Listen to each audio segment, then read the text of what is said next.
आजचे प्रमुख अतिथी माननीय नामदार डॉक्टर अश्वथ नारायण, माहिती तंत्रज्ञान, उच्च शिक्षण, जैव तंत्रज्ञान, विज्ञान आणि तंत्रज्ञान मंत्री कर्नाटक आणि श्री संजीवजी अग्रवाल यांच्यासह सर्व मान्यवरांना विनंती की दीप प्रज्वलन करून आजच्या कार्यक्रमाची विधिवत सुरुवात करावी।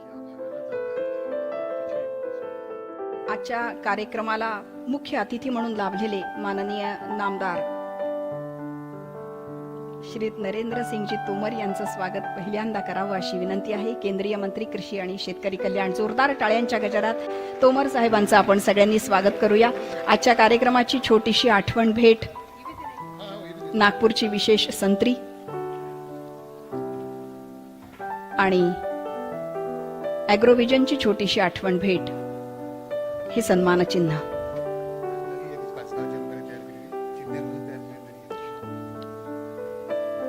पाचगावच्या लोकांनी चिंध्यांपासून तयार केलेली एक छोटीशी सतरंजी त्यांना विशेष भेट देण्यात येते।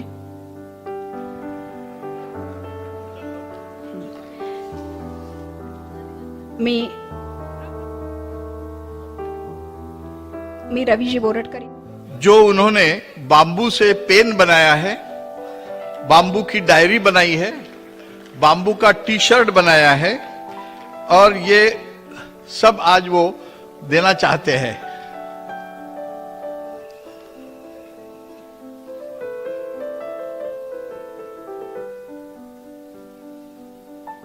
और बांबू का रोप, सीडलिंग ऑफ बांबू, तो हमारा प्रमोशन जो चल रहा है बांबू का, उससे उनका सहयोग बहुत है।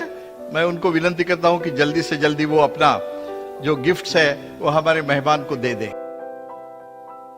हमारे नागपुर के महापौर दयाशंकर जी, खासदार कृपाल जी, विकास महात्मे जी,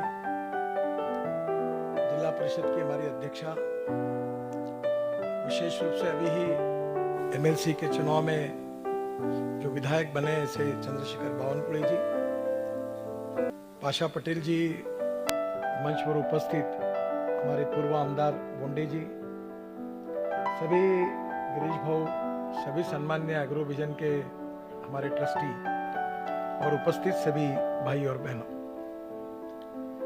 13 साल हम लोग लगातार प्रयास कर रहे हैं। ये 13 साल का इतिहास हम सब के लिए बहुत उत्साहवर्धक है। जो 13 साल से जो बातें हम कह रहे थे, आज वो पूरी होती देख रहे हैं और उसका उपयोग हो रहा है।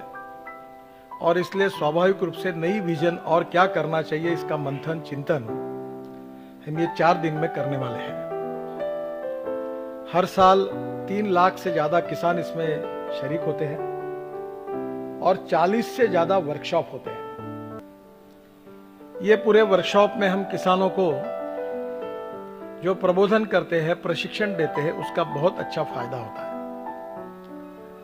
उस फायदे का मुझे भी फायदा हुआ है, क्योंकि मेरे यहाँ 25 टन एकड़ में गन्ना होता था हर साल। अब मैं तो नहीं, मेरी पत्नी खेती देखती है। इस साल मेरे यहाँ अभी 60 टन पर एकड़ गन्ना हुआ। पर आज एक इसमें यह है कि 60 टन मुझे अगर हुआ है तो भी 3 किसान हैं। एक राजेश भगल, इन्होंने विदर्भ में पहली बार 110 मेट्रिक टन रिकॉर्ड उत्पादन करके 1,75,000 रुपए मुनाफा एकड़ में कमाया और गन्ना इनको हुआ है। दूसरे राजेश मधुकर कवड़े, ये 28 एकड़ गन्ना लगाते हैं और उन्होंने 25 लाख रुपए नेट प्रॉफिट कमाया केवल गन्ने से। वो भी यहाँ है।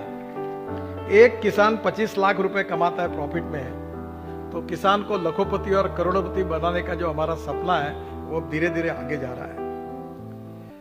प्रभु डोंगरवार, ये 25 एकड़ गन्ना लगाते हैं और 25 एकड़ में उन्होंने 1100 टन से ज्यादा गन्ने का उत्पादन किया है और 15 लाख रुपए उनको ये प्रॉफिट मिला है। तो आज उनका सत्कार भी होने वाला है। तो मेरा कहने का उद्देश्य है कि जो वर्कशॉप है, डेयरी पर है, एग्रीकल्चर एक्सपोर्ट पर है, अनेक बातों पर आप कंसर्निंग जो लोग उससे संबंधित है, बांबू पर है, इसका फायदा ले, टेक्नोलॉजी और नॉलेज को समझे। मैं बहुत बार दो बातों के जिक्र करता हूं कि innovation, entrepreneurship, science, technology, research, skilled and successful practices, इसको हम नॉलेज कहते हैं, ज्ञान कहते हैं। और नॉलेज ये शक्ति है, ज्ञान ये शक्ति है, पावर है। और हमारा सबका भविष्य इसके साथ जुड़ा है कि conversion of knowledge into wealth, ज्ञान का रूपांतर संपत्ति में करना, यह हमारे सबके लिए सबसे बड़ा चैलेंज है। और ज्ञान जो है वो प्राप्त कैसे करना ताकि संपत्ति को मिलाना है, तो सीड कौन सा अच्छा होगा, फर्टिलाइजर कौन सा अच्छा होगा, टेक्नोलॉजी कौन सी यूज करेंगे, अगर माल आएगा तो उसका प्रोसेसिंग कैसा होगा, उसका एक्सपोर्ट कैसे होगा, और किसानों के जेब में अच्छा प्रॉफिट कैसे जाएगा, किसान आत्महत्या नहीं करेगा, किसान कर्ज मुक्त होगा, गांव सस्टेनेबल डेवलपमेंट गांवों में होगी, गांव गरीब मजदूर किसान का कल्याण होगा, और ग्रामीण देश, ग्रामीण भारत, कृषि भारत, वनवासी भारत, ट्राइबल भारत सुखी, समृद्ध, संपन्न, शक्तिशाली होगा। यही हमारा सपना है। एग्रोविजन की प्रेरणा हमको विदर्भ के किसानों ने दी। मैं करीब अब 1980 से लेकर राजनीति में आया हूं, और यह शुरुआत के समय में ये बहुत ही अस्वस्थता का, मन को बहुत तकलीफ देने वाला विषय था कि हमारे विदर्भ में 10,000 से ज्यादा किसानों ने आत्महत्या की। और ये आत्महत्या क्योंकि इसका अध्ययन करने के बाद ये बात ध्यान में आई कि हमारी कमियां क्या है, क्या हम यहां के किसानों को समृद्ध संपन्न बना सकते हैं, क्या ये किसानों की आत्महत्या को हम रोक सकते हैं। और इसी के प्रेरणा से जो विचार मिला वो एग्रोविजन के रूप में आप सबके सामने आया है। और इसलिए मैं आप सबसे अनुरोध करूंगा कि आज हमारे कृषि मंत्री भी यहां उपस्थित है, कृषि विभाग के सचिव भी उपस्थित है जो पॉलिसी मेकर है, और बहुत सी बातें मैं भी उनके सामने विचारार्थ रखने वाला हूं। नरेंद्र तोमर जी को याद होगा कि मैं जब बीजेपी का अध्यक्ष था तो तब से मैं एक बात का जिक्र कर रहा था कि किसान केवल अन्नदाता नहीं होगा, किसान ऊर्जादाता होगा। लाल बहादुर शास्त्री जो हमारे प्रधानमंत्री थे, उन्होंने बहुत बड़ा अच्छा स्लोगन दिया था, जय जवान जय किसान। और अब जो जय जवान जय किसान है, ये जय किसान को अगर समृद्ध करना है, संपन्न करना है, तो टेक्नोलॉजी बदल गई। और अब हमने ये बताया तय किया कि अब किसान को अन्नदाता नहीं ऊर्जादाता बनाएंगे। और मुझे खुशी है कि हमारी बातों की सब सच्चाई अब आगे आकर लोग उसका उपयोग कर रहे हैं, देश में उसको इंप्लीमेंट हो रहा। संजय अग्रवाल जी मुझे याद करते कि शुरुआत के समय में जब इथेनॉल की बात होती थी तो कितना रेजिस्टेंस था, और आज इथेनॉल की बात प्रधानमंत्री से लेकर सब लोग इसको सपोर्ट कर रहे, पूरा माहौल बदल चुका है। कल मैं मुजफ्फरनगर में था, कम से कम 40,000 किसान थे। मुजफ्फरनगर ये जाट किसानों का कैपिटल है। और मैं जब ये बायोफ्यूल और इस पर बोल रहा था तो इतनी शांतता थी और इतने इससे वो सुन रहे थे, तब मुझे बड़ी खुशी हुई। पहली बार हमारे देश में आज परिस्थिति ऐसी है कि शुगर सरप्लस है। हमारे देश में 240 लाख टन शुगर लगती है, 310 लाख टन पिछले साल हुई, इस बार 325 लाख टन शुगर होगी। और अगर शुगर सरप्लस होगी तो डिमांड एंड सप्लाई के हिसाब से कोई खरीदी करेगा नहीं, तो किसान को कहां से भाव मिलेंगे गन्ने के। ये पहला साल ऐसा आया कि ब्राजील में ड्रॉट आया। अब हमारी शक्कर एक्सपोर्ट होने लगी है, और इसलिए स्वाभाविक रूप से हमारी 60 लाख टन अब एक्सपोर्ट हो रही है, जिसके कारण इस साल तो राहत मिल जाएगी। पर यह हर साल नहीं होगा, और इसलिए शुगर के बजाय हम इथेनॉल मिलाएं, यह पॉलिसी भारत सरकार ने स्वीकार की। और आपको मुझे बताते हुए खुशी हो रही है कि पहले हम लोग केवल शुगर केन मोलाइसिस से, जो 1 टन गन्ने में 4% मोलाइसिस निकलता था, उससे हम इथेनॉल बनाते थे। पर आज स्थिति ऐसी हो गई कि आज हम लोग मोलाइसिस से केवल इथेनॉल नहीं बना रहे, हम लोग बी हेवी मोलाइसिस बनाने की भी अनुमति भारत सरकार ने दी। आदरणीय कृषि मंत्री और संजय अग्रवाल जी को मैं बहुत बहुत धन्यवाद दूंगा कि उन्होंने इसमें बहुत अच्छी भूमिका निभाई। बी हेवी मोलाइसेस यानी जो शुगर में 1 टन में 11%, 11.5% शुगर आती है, वो 3% कम करके मोलाइसेस में डाल दी, तो उससे भी इथेनॉल बनना शुरू हुआ। फिर पेट्रोलियम कंपनी और कृषि विभाग ने और हमारे फूड सप्लाई मिनिस्ट्री ने निर्णय किया कि अब शुगर केन जूस से डायरेक्ट इथेनॉल बनेगा, तो वो भी अभी आ गया। अब 465 करोड़ लीटर इथेनॉल बनता है, और आने वाले समय में आज मुझे घोषित करते हुए खुशी हो रही है कि 4000 करोड़ लीटर इथेनॉल की देश को आवश्यकता है, 4000 करोड़। अब ये इंपोर्ट हो रहा है, हमारा पेट्रोल, डीजल और पेट्रोलियम के प्रोडक्ट का इंपोर्ट है 8 लाख करोड़ का, और अभी आने वाले 5 साल में ये इंपोर्ट हो जाएगा 25 लाख करोड़ का। और ये 25 लाख करोड़ भारत की जनता का, देश का पैसा देश के बाहर पेट्रोल डीजल के लिए जाएगा, उसके बजाय import substitute, cost effective, pollution free और इंडिजिनियस। तो हमने अब इथेनॉल का लाया है, और परसों ही मैंने एक फाइल पर साइन की ट्रांसपोर्ट मंत्री होने के नाते, जिसकी मुझे बहुत खुशी हो रही है। और वो फाइल यह है कि इसके बाद जो जो पेट्रोल पे चलने वाली स्कूटर होगी, बाइक होगी, ऑटो रिक्शा होगी, कार होगी, वो फ्लेक्स इंजन बनेगा। कीमत वही रहेगी, कीमत में कोई फर्क नहीं, एक फिल्टर बदला है, और जो वॉशर्स मेटल के थे वो रबर के लग गए। ये ब्राजील में, कनाडा में और यूएसए में ऑलरेडी है। और मुझे खुशी हुई है कि टोयोटो कंपनी के मालक और एमडी विक्रम किर्लोस्कर मुझे मिलने के लिए नागपुर आए थे, और सुजुकी कंपनी के भी एमडी मुझे मिले, हुंडई के भी मिले, और जो जापान के एम्बेसडर है उनका नाम भी सुजुकी है, कल मेरे साथ थे, गाजियाबाद में वो थे। और अब सबने एक्सेप्ट किया है कि अब हमारी कार अब 100% फ्लेक्स इंजन पे आएगी।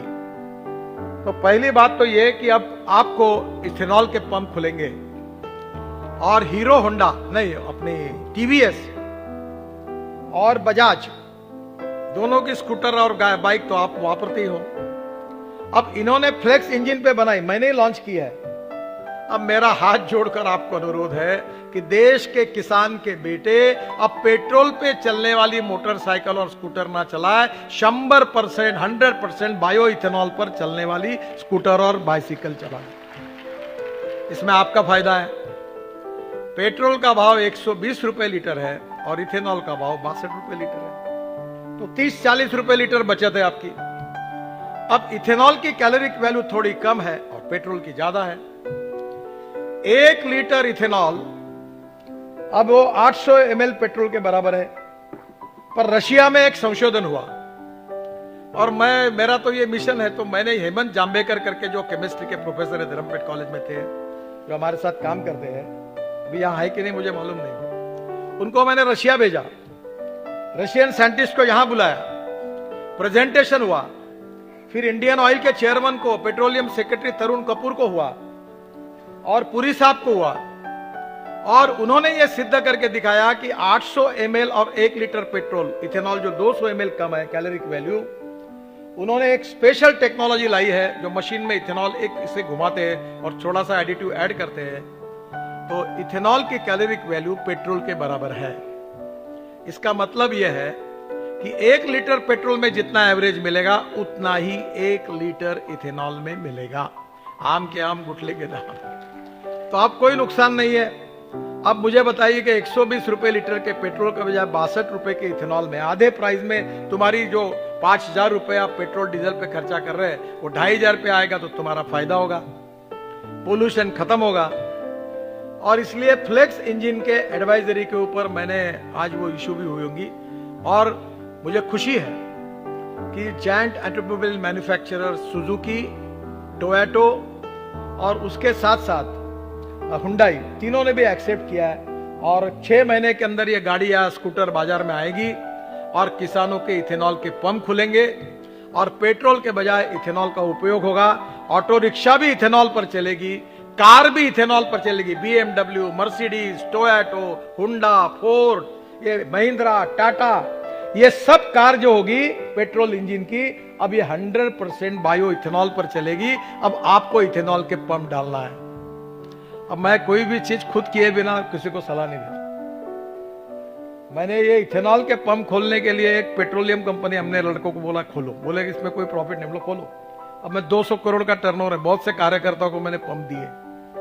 अब वो इसलिए दिए थे कि इथेनॉल का पंप वही डाल सकते हैं, तो इथेनॉल का पंप अब डालने की अनुमति मिल गई है, मेरे पास ही है, अब कोई जाने की जरूरत नहीं है। जो पंप मांगना है तो मेरे पास आ जाओ, दे देता हूं। और टीवीएस और बजाज वालों से बात होगी, आप तालुका लेवल पर एजेंसी जिसको लेना है मेरे पास आ जाओ, एजेंसी भी दिला देता हूं। तो आप अभी ये पूरा इथेनॉल के ऊपर चलाने की जिम्मेदारी आपकी। ये सपना 13 साल रखा था, आज वो पूरा होते हुए आया, इसकी मुझे बहुत खुशी है।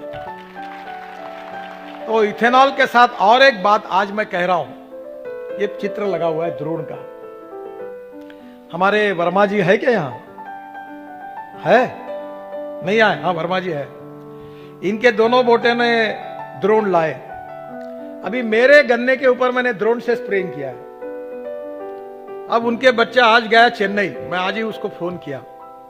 ये जो ड्रोन दिख रहे हैं, अब इसके बाद हमारे गांव में हम मैकेनाइज्ड स्प्रेइंग नहीं करेंगे, पेट्रोल पे चलने वाला पावर पंप नहीं यूज करेंगे, अब हमको ड्रोन से स्प्रेइंग करना है, ड्रोन से।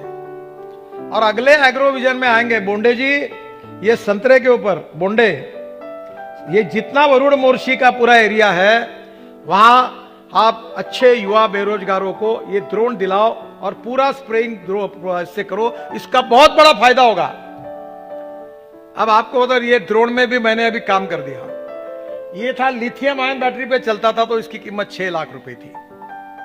मुझे अभी महात्मा फुले कृषि यूनिवर्सिटी ने डिलीट दी, और मैं उस दिन शरद पवार साहब को और मुझे मिली, गवर्नर साहब ने दी, तो मैं वही था।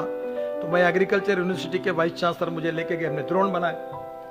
तो ड्रोन बहुत बनाए, उन्होंने मुझे एक्सपेरिमेंट दिखाया। तो बोला कीमत कितनी है? तो उन्होंने कहा 6 लाख रुपए। तो मैंने बोला ये 1.5 लाख रुपए में बनाऊं। बोले संभव नहीं है सर, लिथियम आयन बैटरी बहुत महंगी है। बोला इसीलिए तो मैं आपको बता रहा हूं ये संभव है। बोले कैसा?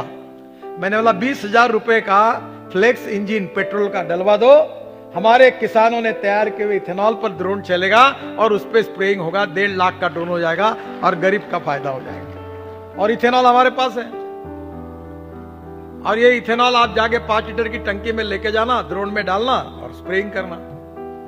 तो लिथियम आयन बैटरी की जरूरत नहीं है। अब इसका दूसरा स्प्रेइंग का फायदा है।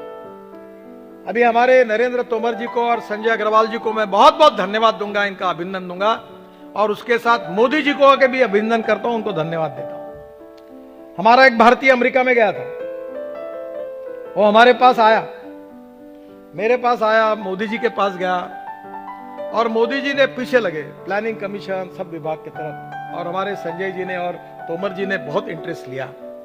नैनो यूरिया, नैनो यूरिया का मतलब यह है कि 500 ml की बोतल इक्वल टू 50 किलो का यूरिया। अब ये यूरिया हम 50,000 करोड़ का इंपोर्ट कर रहे हैं, नैनो यूरिया हमारे देश में तैयार होगा, 50,000 करोड़ का इंपोर्ट बचेगा। और ये जो बैग में यूरिया आता है, हम जब फेंकते हैं तो 70% वेस्ट होता है और 30% प्लांट को जाता है। अब ये जो यूरिया स्प्रेइंग से जाएगा, पानी में डाल के मिक्स करके, तो 70% प्लांट को जाएगा और 30% वेस्ट कम होगा। तो 1 एकड़ गन्ने में 4 बोरे अगर यूरिया लगता है, तो हमारे यहां 4 बोरे के बजाय 2 बोरे यूरिया, यानी 2 बॉटल में 1 एकड़ में काम हो जाएगा। तो हम खर्चे पर फर्टिलाइजर की आधी कीमत कम होगी।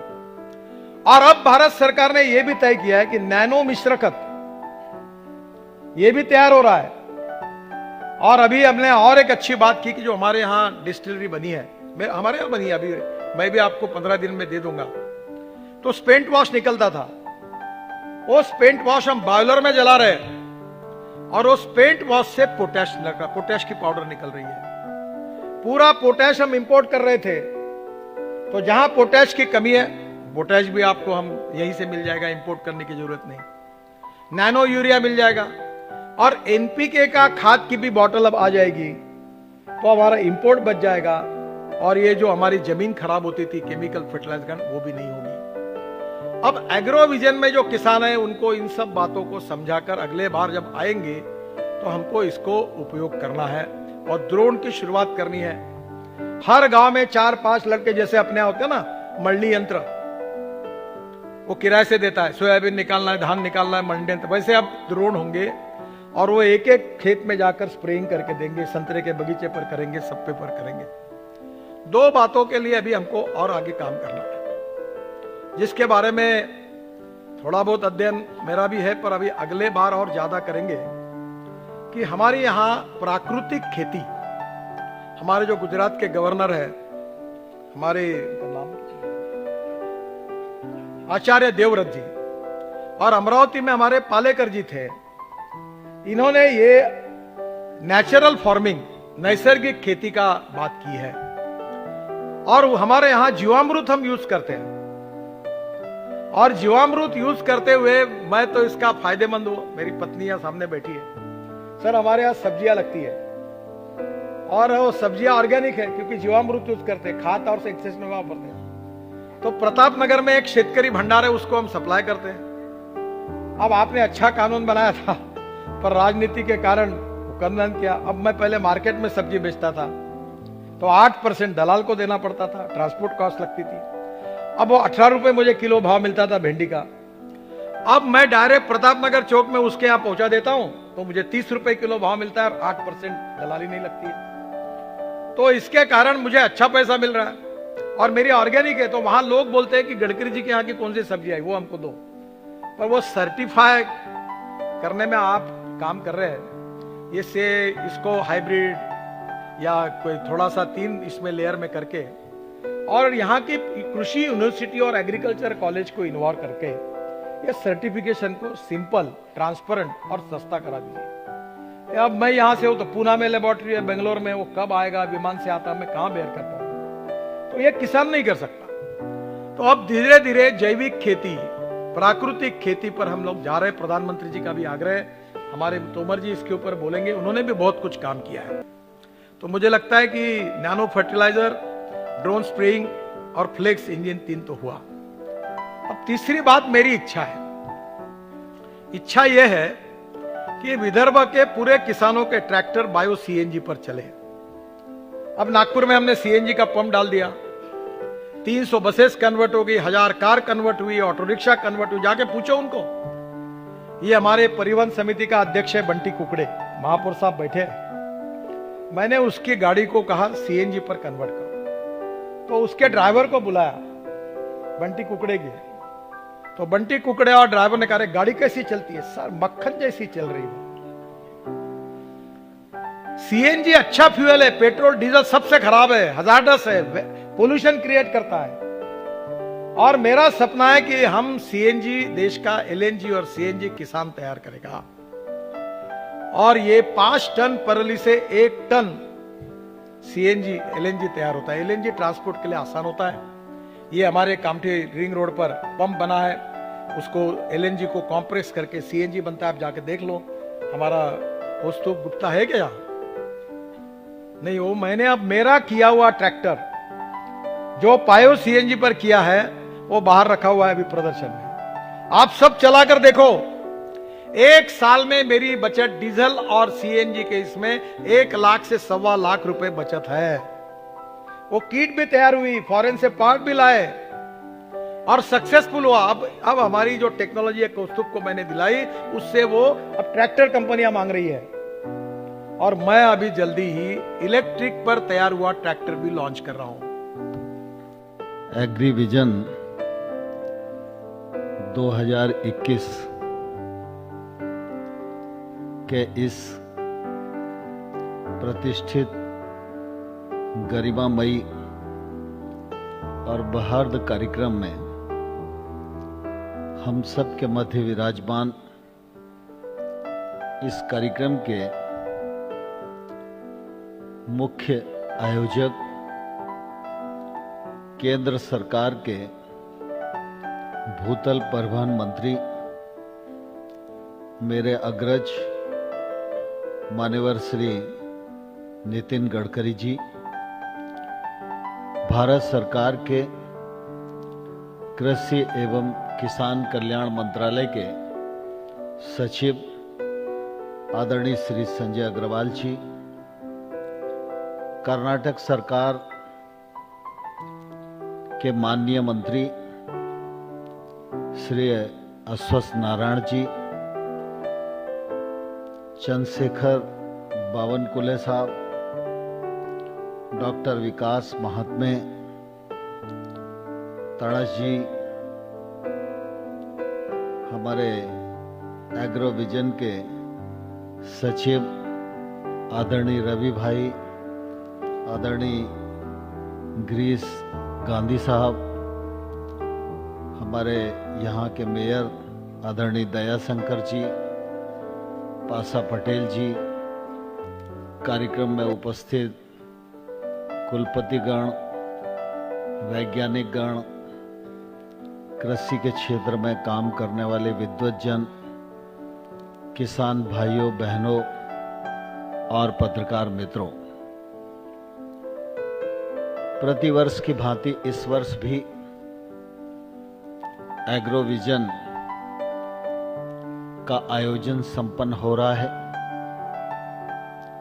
यह मेरा सौभाग्य है कि इस कार्यक्रम में आप सबके बीच उपस्थित होकर आप सबके बीच में आप सभी का भारत सरकार की ओर से स्वागत और अभिनंदन करते हुए मुझे प्रसन्नता महसूस हो रही है। इस क्षेत्र के किसान भाई सौभाग्यशाली हैं कि उन्हें नितिन गडकरी जी जैसा बहुआयामी और दूरदृष्टि वाला नेतृत्व प्राप्त हुआ है। हम सब इस बात को भलीभांति जानते हैं, महाराष्ट्र में जब भी विदर्भा की बात आती थी तो महाराष्ट्र तो चिंतित रहता ही था, लेकिन यहां परिस्थिति से सारा देश भी चिंतित होता था। लेकिन मुझे इस बात का बहुत ही गौरव है कि माननीय नितिन गडकरी जी ने इस सारी परिस्थिति पर दृष्टि डाली और लगातार नए नए प्रयोगों के माध्यम से किसानी सुधरे, कृषक की माली हालत सुधरे, खेती में टेक्नोलॉजी आए, प्रोसेसिंग हो और इस क्षेत्र में जो एक तौर से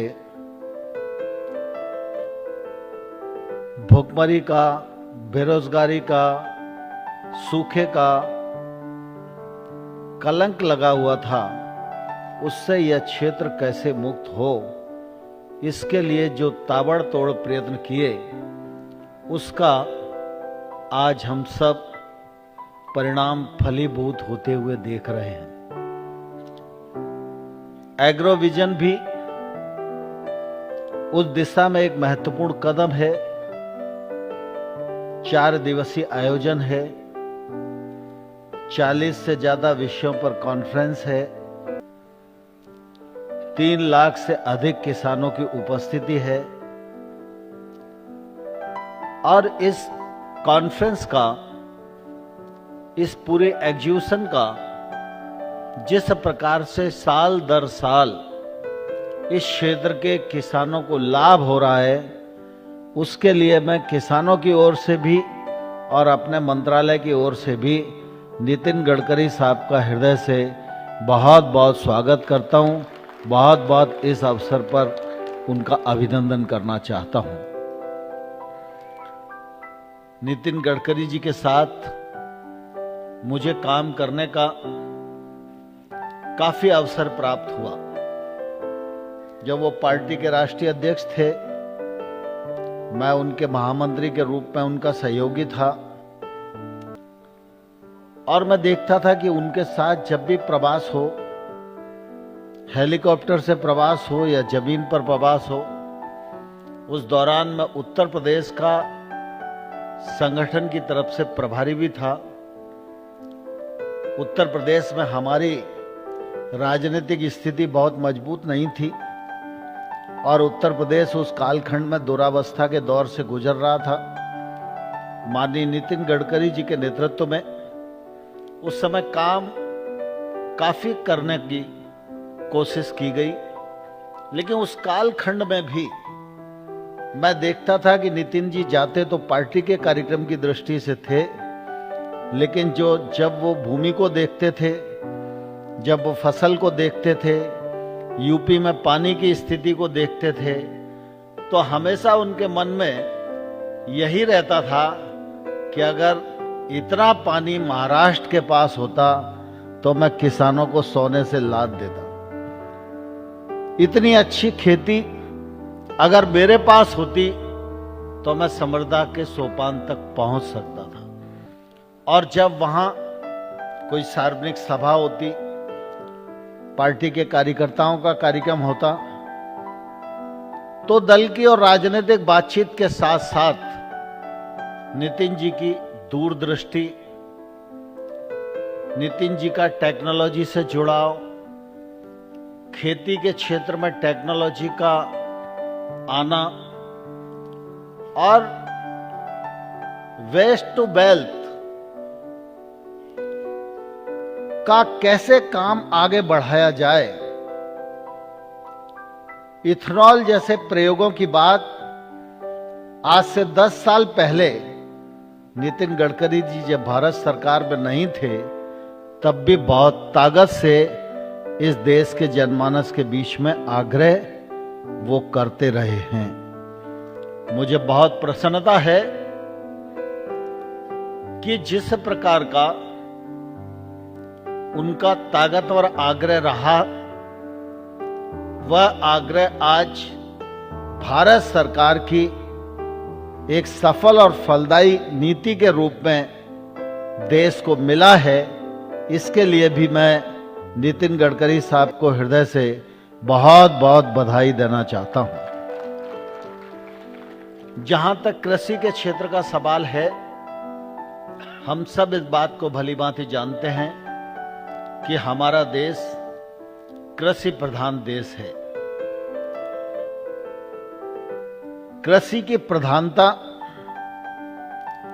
अगर देश की नीतियों में परिलक्षित होगी तो कृषि का क्षेत्र तो विकसित होगा ही, लेकिन देश की बैकबोन भी मजबूत होगी।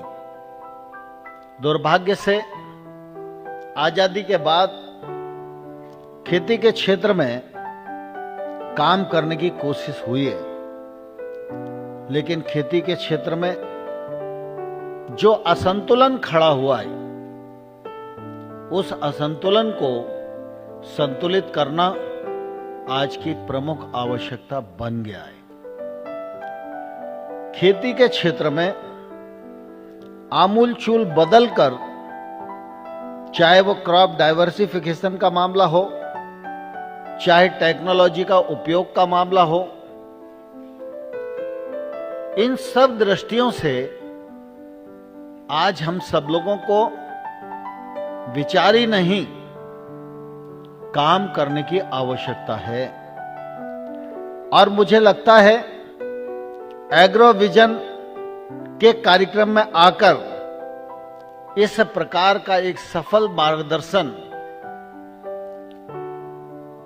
विदर्भ, महाराष्ट्र और आसपास के तमाम राज्य के किसानों को यहां मिलता है और उसका निश्चित रूप से फायदा हमारे देश को हो रहा है।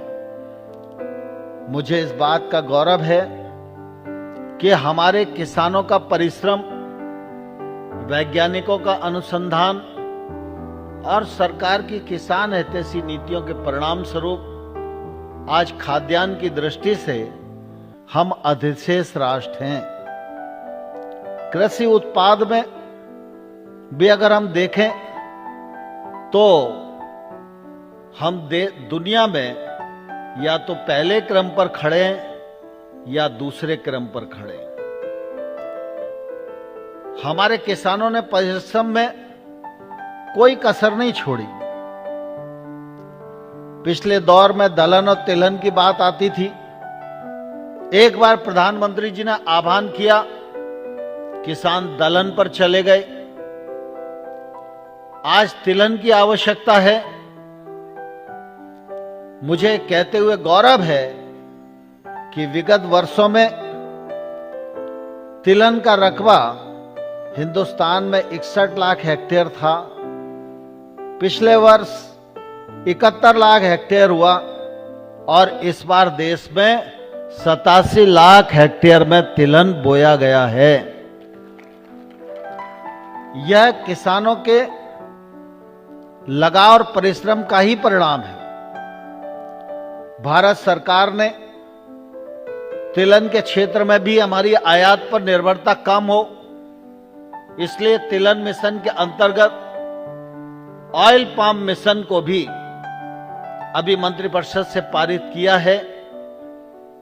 देश भर में 28 लाख हेक्टेयर भूमि ऐसी है जहां पाम ऑयल की खेती हो सकती है। 9 लाख हेक्टेयर लगभग नॉर्थ ईस्ट में है। नॉर्थ ईस्ट में मदद की जरूरत भी है, इसलिए नॉर्थ ईस्ट को फोकस करते हुए भारत सरकार ने जो स्कीम बनाई है वह निश्चित रूप से एक तरफ नॉर्थ ईस्ट को भी नए आयाम से जोड़ेगी। वहां के किसानों की माली हालत में सुधार होगा, वहां निवेश के अवसर बढ़ेंगे और निश्चित रूप से जो खाद्य तेलों की आज हमारी आवश्यकता है, उस आवश्यकता को पूर्ति करने में भी हम निश्चित रूप से सफल होंगे।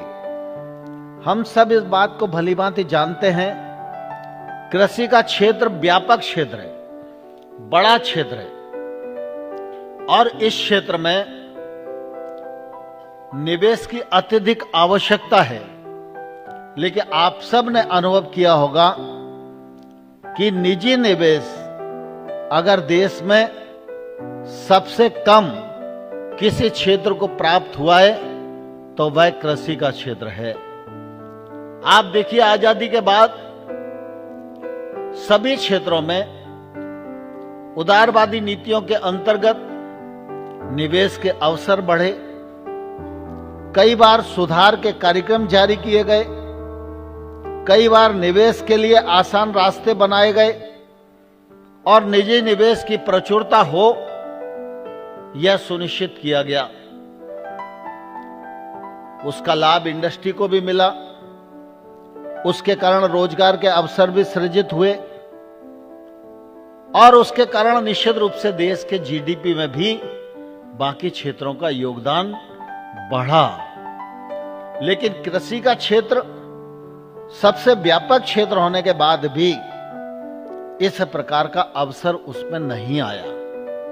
आज अगर आप देखेंगे तो कृषि के क्षेत्र में सरकारी योजनाओं के माध्यम से, चाहे वो सरकारी खरीद का मामला हो, चाहे फर्टिलाइजर पर, सीड पर, पेस्टिसाइड पर सब्सिडी का मामला हो, चाहे ब्याज सब्सिडी के साथ 16 लाख करोड़ रुपए के फसल ऋण देने का मामला हो, चाहे 1 लाख करोड़ रुपया इंफ्रास्ट्रक्चर फंड के माध्यम से आत्मनिर्भर पैकेज के अंतर्गत प्रावधानित करने का मामला हो, जो सरकार का निवेश है वही निवेश आज खेती के क्षेत्र में है। और उस क्षेत्र में भी इंफ्रास्ट्रक्चर का जो निवेश है वो निवेश भी किसानों के काम नहीं आ रहा, वह निवेश भी व्यापारियों के काम आ रहा है। आज हम सब अनुभव करते हैं कि कृषि से संबंधित जो इंफ्रास्ट्रक्चर खड़ा हुआ है वो या तो बड़ी कृषि उपज मंडी के आसपास है या किसी बड़े जिला स्थान पर है। गांव में वेयर हाउस नहीं मिलता, गांव में कोल्ड स्टोरेज नहीं मिलता, गांव में और अन्य प्रकार के उपकरण और साधन नहीं मिलते और इसके कारण किसान जो समय पर उसका उपयोग करना चाहता है वह उससे वंचित हो जाता है। और इसलिए 1 लाख करोड़ रुपए का इंफ्रास्ट्रक्चर फंड प्रधानमंत्री जी ने आत्मनिर्भर पैकेज के अंतर्गत घोषित किया। साथ ही साथ एनिमल हस्बेंड्री के लिए, फिशरीज के लिए, फूड प्रोसेसिंग के लिए, हर्बल खेती के लिए, मधुमक्खी पालन के लिए अगर सारे अलर्ट सेक्टर को जोड़ें तो 1.5 लाख करोड़ रुपए का इन्वेस्टमेंट का प्रावधान अभी प्रधानमंत्री जी ने किया है। इसका उपयोग प्रारंभ हो गया है। इसमें सहकारी समितियां, इसमें एफपीओज, एग्री स्टार्टअप, ये सब लोग आ सकते हैं। कृषि उपज मंडी को भी इसमें जोड़ा गया है, जिससे ग्रामीण क्षेत्र में इंफ्रास्ट्रक्चर बढ़े। लेकिन निजी निवेश का आज भी अभाव है। हम कृषि सुधार कानून लेकर आए थे, कुछ लोगों को रास नहीं आया, लेकिन वो 70 वर्षों की आजादी के बाद एक बड़ा रिफॉर्म था जो नरेंद्र मोदी जी के नेतृत्व में आगे बढ़ रहा था। लेकिन सरकार निराश नहीं है। हम एक कदम पीछे हटे हैं, आगे फिर बढ़ेंगे, क्योंकि हिंदुस्तान का किसान यह हिंदुस्तान की बैकबोन है। और अगर बैकबोन मजबूत होगी तो निश्चित रूप से देश मजबूत होगा। जब जब देश पर प्रतिकूल परिस्थितियां आई, जब जब दुनिया में आर्थिक मंदी का दौर आया, तब तब भारत की ग्रामीण और कृषि अर्थव्यवस्था ने पूरी ताकत से किसी भी प्रतिकूलता को झेलने में अपनी प्रासंगिकता को सिद्ध किया। अभी हाल ही में कोविड का संकट आया, दुनिया के सारे कल कारखाने बंद हो गए थे और भारत में भी वही स्थिति थी। लॉकडाउन हुआ, उसके कारण भारत की सारी अर्थव्यवस्था डगमगा गई थी। मुझे प्रसन्नता है कि जब लॉकडाउन हुआ उस समय फसल कटाई के लिए खड़ी थी। किसान कटाई के बाद सरकारी खरीद का इंतजार में था, उसको लॉजिस्टिक नहीं मिल रहा था। लेकिन प्रधानमंत्री जी को जब यह बात बताई गई तो कृषि के क्षेत्र के भिन्न भिन्न पहलुओं को उन्होंने छूट प्रदान की और हम सब ने यह अनुभव किया कि किसान ने कोविड के समय में भी बम्पर पैदावार की। सरकार ने पहले से अधिक खरीद करने का काम किया। कोविड के सीजन में गत वर्ष से अधिक ग्रीष्म ऋतु की फसल बोई गई। तो मैं कहना यह चाहता हूं कि कुल मिला के कोविड की इस प्रतिकूलता में भी कृषि के क्षेत्र ने अपनी प्रासंगिकता को सिद्ध किया है। भारत की प्रधानता दो ही हैं, एक भारत की प्रधानता धर्म है और दूसरी प्रधानता कृषि है। आज नरेंद्र मोदी जी के नेतृत्व में कृषि को प्राधान्य दिया गया है। एमएसपी को बढ़ाने से लेकर, एमएसपी पर खरीद से लेकर पीएम किसान योजना के अंतर्गत 11.5 करोड़ किसानों को 1,62,000 करोड़ रुपया उनके खाते में पहुंचाने का काम आज भारत सरकार के माध्यम से किया जा रहा है। कृषि के क्षेत्र में सुधार हो, किसान पर लंगी बंदिशें दूर हो, किसान के खेत तक पानी पहुंचे, कम पानी में खेती में किसान आगे बढ़ सके, सूक्ष्म सिंचाई की ओर आकर्षित हो सके, क्रॉप डाइवर्सिफिकेशन हो सके, एफपीओ के नीचे किसान आकर महंगी फसलों की ओर आकर्षित हो सके, वह टेक्नोलॉजी से जुड़ सके, वैश्विक मानकों के अनुरूप अपने उत्पादन को उत्पादित कर सके, जिससे वो देश में भी उत्पादन बढ़ाए और दुनिया में भी कृषि उत्पाद का निर्यात बढ़ाने में निश्चित रूप से योगदान दे। मैं इस बात के लिए भी किसानों को हृदय से बहुत बधाई देना चाहता हूं। आप सब ने पिछले दिनों जो परिश्रम किया है उसमें कृषि उत्पाद के निर्यात के मामले में भारत आज पहले 10 देशों में शामिल हो गया है। इसके लिए हमारे किसान निश्चित रूप से बधाई के पात्र हैं। आज माननीय नितिन गडकरी जी अन्नदाता और ऊर्जादाता वाले विषय की बात कह रहे थे। यह बात निश्चित रूप से वो बहुत पहले से कहते रहे। नागपुर और इस क्षेत्र में भी उन्होंने सफल प्रयोग किए और दुनिया को भी वो आग्रह कर रहे हैं। पिछले बजट में ये स्कीम अनाउंस हुई थी। यह जो स्कीम है वो आज ऊर्जा विभाग के अंतर्गत है। कृषि विभाग के साथ, किसान के साथ इसका तालमेल बैठकर इसको आगे बढ़ाने का काम निश्चित रूप से कृषि मंत्रालय करेगा। मैं उनको इस अवसर पर आश्वस्त करना चाहता हूं। हम सब जानते हैं कि आज केमिकल फर्टिलाइजर के उपयोग से सभी चिंतित हैं। केमिकल फर्टिलाइजर के लिए हम पूरी तरह आयात पर निर्भर हैं। किसान को भारत सरकार सब्सिडी देती है, इसलिए किसान को सस्ते दाम पर फर्टिलाइजर की उपलब्धता होती है। लेकिन सब्सिडी की भी एक सीमा है जिसके लिए हम दूसरे देशों पर निर्भर हैं। और आज आजादी के अमृत महोत्सव के वर्ष में हम प्रवेश कर रहे हैं, आत्मनिर्भर भारत की तैयारी में लगे हुए हैं। तो निश्चित रूप से हम सबको अपनी नीतियों पर भी पुनर्विचार करना होगा। मैं यह नहीं कहता कि केमिकल फर्टिलाइजर पूरी तरह बंद होना चाहिए, लेकिन नैनो यूरिया का प्रयोग हुआ है। नैनो यूरिया की दृष्टि से जागरूकता होनी चाहिए, उस पर किसान को जाना चाहिए। और जैविक खेती की ओर भी हमारे किसानों ने कदम तेजी के साथ बढ़ाए हैं। उस उत्पाद का वाजिब दाम किसानों को मिल रहा है। ऑर्गेनिक प्रोडक्ट निर्यात में भी अच्छे दाम उपलब्ध कराने की स्थिति में आ रहा है।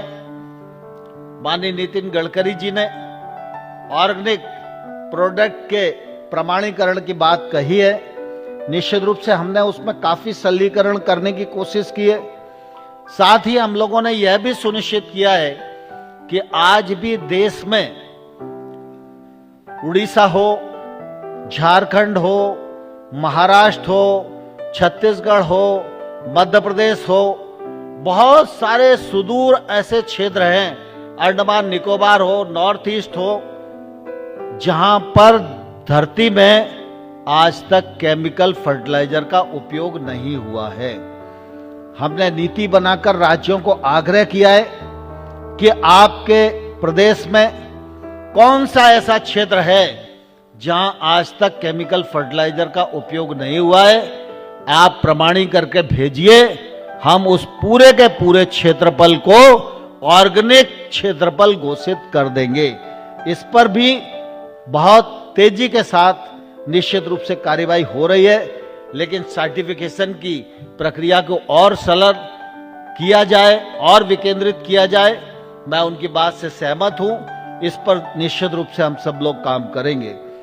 बांस की इकोनॉमी, किसान की आमदनी बढ़ाने के लिए निश्चित रूप से बहुत ही महत्वपूर्ण है। जहां बंजर खेती है वहां बांस की खेती ही की जा सकती है, लेकिन जहां बंजर खेती नहीं है, उपजाऊ खेती है, वहां पर भी मेड़ पर बांस लगाकर किसान एक अतिरिक्त कीमत और अतिरिक्त लाभ प्राप्त कर सकता है। पासा पटेल जी यहाँ आए हुए, निश्चित रूप से बहुत अच्छे किसान भी हैं और इस क्षेत्र में बहुत ही तन्मयता के साथ वो जुटे रहते हैं। बांस के क्षेत्र में बहुत सारे प्रयोग उन्होंने किए हैं और निश्चित रूप से टिश्यू कल्चर लैब भी उन्होंने स्थापित किए और इस पूरे क्षेत्र को बढ़ाने की कोशिश कर रहे हैं। मैं भी इस अवसर पर आप सबको यही अनुरोध करना चाहता हूं कि एक समय था जब बांस को वन विभाग काटने की इजाजत नहीं देता था, तो दिक्कत थी। प्रधानमंत्री जी ने, नितिन गडकरी जी ने इनिशिएटिव लेकर उसको फॉरेस्ट के कानून से बाहर निकाला है। अगर बांस फॉरेस्ट के कानून से बाहर निकला है तो इस हिंदुस्तान के एक एक किसान की आमदनी अतिरिक्त बढ़ाने के काम बांस का ये कानून आना चाहिए, तभी निश्चित रूप से इस रिफॉर्म की सार्थकता सिद्ध होगी। मैं इस अवसर पर रवि भाई को उनकी पूरी टीम को, नितिन गडकरी जी के नेतृत्व को और आप सब किसान भाइयों और बहनों को बहुत बहुत शुभकामनाएं देते हुए बहुत बहुत धन्यवाद देता हूं। जय भारत।